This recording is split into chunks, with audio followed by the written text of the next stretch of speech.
Tarixiy hujjat. Qashqar fitnechilarga murojaat. Ilova. Fikrga, paketga bo'lolmaganda qarshi tarafga qara surkash. Har turli ojiz nuqtalarni qidirib, qaymoqtirg'uchi tuhmatlarni choplash. Diqqatni masaladan burg'uchi qisman nuqtalarni so'rab chiqish qatorliqlar go'zallikning, nomardlikning yuqori pallasi bo'lib ko'rinmoqda. Paketga javob berolmaganda tugilib olish. Savolga javob berishga qistalganda tenib olish. Tananmaydigan yeriga kelib qolganda bir-biriga döngeş. Umu kar qilmaganda paketlik ishlarni burmalash, umu oqmaganda Xitoycha ish bajarish qoidasi bo'yicha cho'ngni kichiklatib, kichikni yo'q qilib tugagan qilish taktikasi bo'yicha nomussizlashish, mas'uliyatdan va jinoiy javobgarlikdan qechishdek bir qator makkorliklar günimizdeki qar yuz siyosatbozlarning zidi pas qadam-qadam aks ettirishda qo'llanadigan vositalar bo'lib keldi. Buningdimi fojialigi din va diniy ilm mirosidan ma'lum darajada nesiblangan. Bo'libmi maydon pozitsiyalarining chetilish doirasi o'zgili emas, katta boshliqini qilib kelayotgan organ yoki salohiyatga, katta boshliqini qilayotgan to'pdagi a'zolar to'pig'imi chachrab qoldigan ba'zi diniy obrazlarning shapashlab ketishlari, izchil holda mazkur qor yuz siyosatbozlarning depini chelib ketishlari, ularda ko'rilayotgan passiv holatni o'zgartirishga urinishlari, qisqasi shularning katminni chepishni burch qilib olishlari kishini taajjublantirmoqda. Ma'lum chekda ikkilanguchilarning jur'atga kelishiga belgilik ta'sir ko'rsatmoqda. Ularning xuddi qo'rqinchli kinolardagi tirik murdalarning pichoqni ko'tarib olib atrofdagilarni qo'g'lig'iga o'xshash atalmış fitne tamg'isini ko'tarib chepishlari masalaga har taraf egilarining bo'libmi o'zi tava to'p yoki sohaning haqqoniy sadoga jo'r bo'lib qilishining oldini olish tarzidagi bishoratlik yozmalarni yozishdan ayonmasliklari masalaning nuqul siyosiy xiyonat masalasi emas, o'z navbatida mansubiyatga tutilgan xiyonat masalasi ekanligini ifodalamoqda.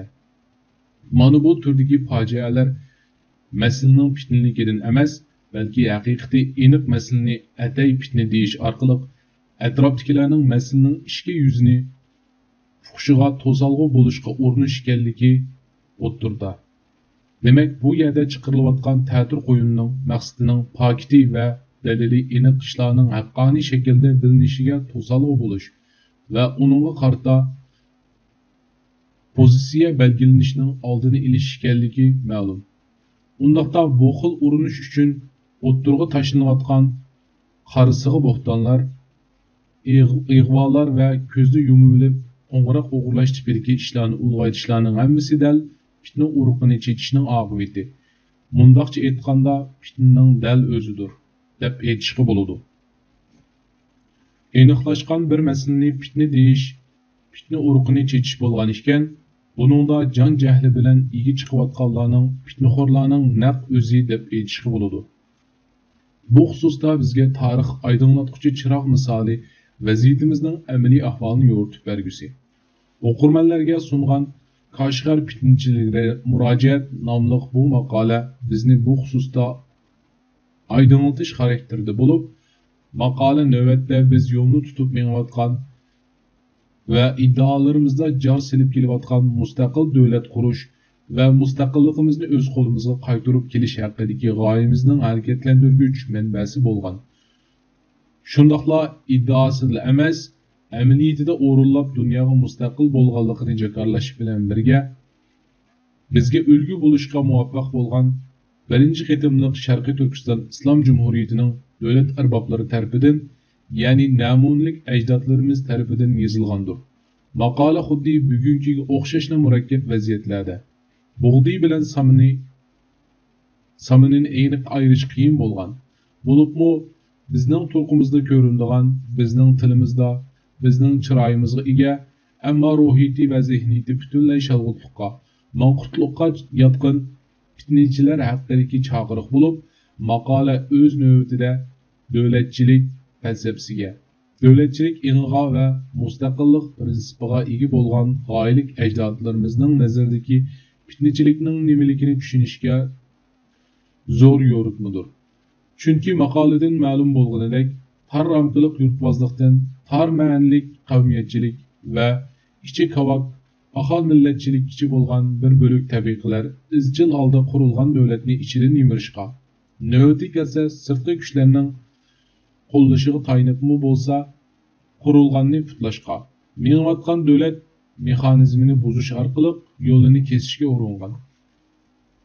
Ajablanarliki xuddi kunimizdagi siyosiy va diniy shalg'utlarga o'xshashla har turli yova ideyalarni kang yeyish, mustaqilchilar ustidan har turli ig'volarni bazoq silish orqali millatni davlat qurg'uvchilarga moslashmaslikqa chaqirgan. İzchil davlat istiqlolining, millat istiqbolining partisi bo'lishini to'sishning, ilgirlayolmas qilib etishning ko'yiga tushgan. Cumhuriyet qurg'uvchilari bu tür fasodchiliklarning Sharqiy Turkiston xalqining manfaatiga zidligini, millatning istiqlol va istiqbol yo'lini kesishning haqiqiy fitnachilik bo'lganligini jakarlagan. Shundaqla ular fitnaxo'rlikning mustaqillik hamda millat istiqbolining yo'lini etishdek qizil siziqlarga dastlashda aks etadiganligini, millatning taqdirini mustamlikchilarning yoki har qanday bir shaklda yotlarning bo'yinturuqi ostiga tushirib qo'yishga yotadigan yoki shuningga ilib boradigan urinishlarning la'natlashga tegishli fitnachilik ekanligini, bundaqlarga Tangrining la'nati, millatning nafrati loyiq bo'lganligini eskartishgan va bundaqlarga qarshi tadbir oldiganligi bilan ularni ogohlantirgan. Shunisi g'aroyibki, Sultan Badavlat Atoliq G'ozidan keyingi ishg'oliyat va bo'yinturuq ostidagi davrni asorat davri hisoblagan va bu asoratga mustaqil davlat qurish orqali xotima berishga uringan, ushbu qutlug' yo'lda borlig'ini atagan va qisman bo'lsa muvaffaq bo'lgan ushbu davlat erkonlari xuddi biz bugun asorat muddatimizni 70 yilga hisoblab sanab turayotganimizdek, ularni tunji mustaqillik jakarlangan muddatgacha bo'lgan tutqunlik va bo'yinturuq ostidagi zulm sistemlik asorat tarixini 58 yil bo'lish bilan muayyanlashtirgan. Hamda yot kim, mustamlikchi kim va o'zlarining chiqish yo'lining nimaligi xususida yo'lini va maydonini keskin qilib kelgan. Natijada mustaqil davlat jakarlashdek g'oyasini amalga oshirgan. Shundaqla buning badalini sharaf bilan to'layolgan. Afsus, biz 70 yil o'tib davlatchilik yo'liga kirish emas, asoratning izna asoratlarini tozalab ulgurolmay, bu yo'lni yotning bo'yinturuqlari ostiga so'rab opirishdek xiyonatlarga tegishli hisobini so'ray olmay, jazosini javobini keskinlik bilan berolmay yurmoqdamiz. Haqiqiy fitnaga qarshi dag'damlikqa va haqqoniylikqa safarbarlik qilguvchilar bilan millatning kelajak yo'liga to'siq ijod qilishga to'ralgan maxluqlar o'ttirisini farq etishda kollektiv dadillikni qo'lga keltirolmay, tegishli javob bilan ularning millatni ahmaq qilishlariga xotima berishda, bir niyat va bir maqsadda ilgirlashga bel bog'lashda fitna to'saqlaridan olqib o'tib bo'lolmay yuribdimiz.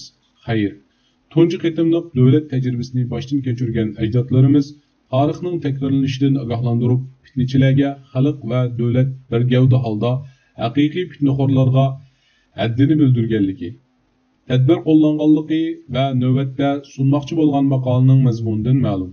Shundoq ekan, tarixda davlat peshvolari ularning har turli fitnalarga aldanmaslikka chaqirgan bo'lsa, ular ochgan mustaqillik yo'lining izbosarligini da'vo qilayotgan bugungilarning fitnaxo'rlarning fitna markalariga tukirib qo'yishni bilishi, haqqoniylikqa qarshi hujumlarni ulg'aytish orqali har turli e'tiborsizlashtirish, haqiqatparvarlarni dushman ko'rsatib suyuqlantirish xarakteridagi ig'volarga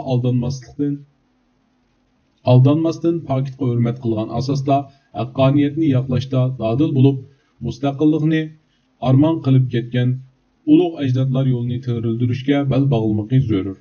Bo'libmi yillardan beri bizcha turuqda ko'rinib, bizning tilimizda so'zlab va bizning siyoqimizda ko'rinib, Sharqiy Turkiston zemini va uning bag'ridagi xalq nomida ularning ziyniga mangdigan jinoyatlarni o'tkazishdan ayonmagan xiyonatkorlarga hamda ularning chaptikashlariga fursat bermaslikda saq turmoq, ig'vo yoki taqturuq emas, prinsip va pokitga qarab ish tutmoq lozimdir.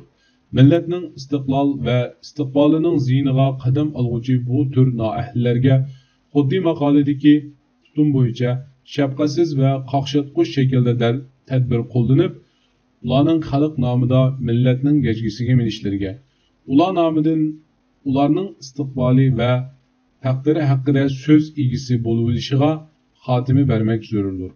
Undaq bo'lmaydi ekan, takrorlanmış tarix biz uchun ibrat bo'lish o'rniga bizni qo'shib kelgusidagilarga ibrat qilib qo'yishi, Tangrining la'natiga, avlodlarning nafratiga haqliq qilib qo'yishi vaqt masalasi bo'lib qolgusidir.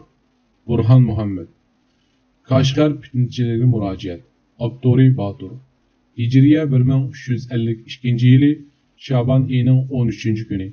Miladiya 1933 yili.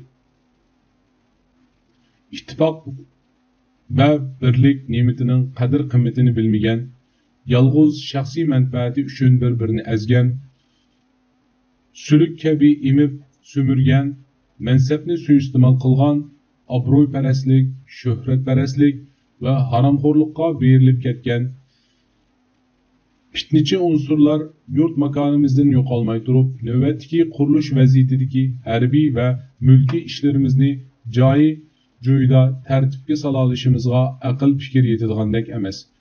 Mazkur ishki mikrob bo'lmish fitnachilarga chek qo'yilmagan yoki bundaqlarga xotimi berilmagan ahvolda o'zaro kelisholmasliklar tugmay ketadigan o'xshaydi. İşimizga hozirgidek mengayverdigan bo'lsa, Xudo asrasin, u chaqda burunqi istibdod va yotlarning bo'yinturuqlarining vatanimizning bo'yniga sirtmoq bo'lib silinish xavfi ehtimolligidan yiroq bo'lmamiz kerak. Biz cho'qim o'z naslini, o'z yurtdoshlarini, o'z qo'li bilan ashu burunqi vahshiylikda uchiga chiqqan yoz mustabidlarga tutquzish peydi qimirlab, o'rilib-cho'rilib yurayotgan vatan millat xoinlarini qo'lga tushirmay qolmaymiz. Hali ham o'z millatini halokat chuquriga tortib so'rayotgan, amaliyotda xitoylashib ketgan bu vijdonsizlarning katta boshlari asosan qo'lga tushib bo'ldi. Qolgan ushaq-tushak mikroblar qo'lga tushish arpasida turibdi. Dunyoda o'z vatanining, o'z millatining taqdirini yotlarga setishdan ortiq jinoyat bo'lmas. Fitna haqida Janobi Alloh al-fitnatu akbaru minal qatl. Al-fitnatu ashaddu minal qatl. Yani fitnaxo'rlikning gunohi kishini nahaq o'ldirish gunohidan bakrak cho'ngdir. Fitnaxo'rlikning gunohi nahaq qon to'kishdanmi ashaddiy og'irdir deyish orqali insonlarni fitnaxo'rlikdan to'sgan edi. Chunki fitnaxo'rlik bir elda davom qilaversa, u elda tinchlik va osoyishlikni qurib chiqqili bo'lmaydi. Acaba bizning 58 yillik asorat zanjirida bo'g'ilib qilishimizga mana shu o'zaro kelisholmaslik, o'zaro qarshilashish ve fitne afetlerinden başka sebep yoki omil barmidi? Meselenin mushundaqligini tarixiy paketler ispatlab chiqmadi mu? Tarixni hadislarning qaytalanib turishidan iborat deb qaragan taqdirda, yangidan bir davlat qurib chiqqan hozirgi sharoitimizda geçmişdeki konu xatoliklarımızdan qayta tekrar bo'lmasligi uchun keskinlik bilan va rahimsizlarcha kurash elib berishimiz navbatdagi eng buyuk vazifalarimizdan bo'lib turibdi. Bizga Xitoylardanmi, Tungallardanmi, bakrak o'z ichimizdagi Xitoylashib ketgan shalg'utlarning dushmanligi yomonroqdir. Xo'tanchilik, Timurchilik, Qirg'izchilik, Anjonchilik, Tunganchilik qatorliq ayrimchiliklarni yurt va millat orasiga ushbu hechirlardan boshqa kimmi yoya olsin? Fitna urqini mazkur vijdonsizlardan boshqa hech kim terig'ini yo'q. Qo'limizdagi isbotlar bu masala haqida bizga yetarli tushuncha berib turibdi. Fitne erbablarının dünya ve ahirette Allah Taala'nın qahr g'azabiga duchor bo'lganligi muhaqqaqdir. Devletimiz bundan keyin fitnegarlarni ayab o'ltirmaydi. Ularga qarshi chora tadbirlarni ishlab chiqarishga boshladi. Ishlab chiqaribmi bo'ldi. Yana ishlab chiqarib turdi. Fitnegarlar endi ko'zlarini ochqay. Fitnegarlikdan nejis qo'llarini tortishqay. Tangri o'qur, ey fitnechilar sizlarga la'nat. Millet okur ey fitnechilar sizlarga nafrat. Uyg'urchidan Uyg'urchaga o'rguvchi Burhan Muhammad.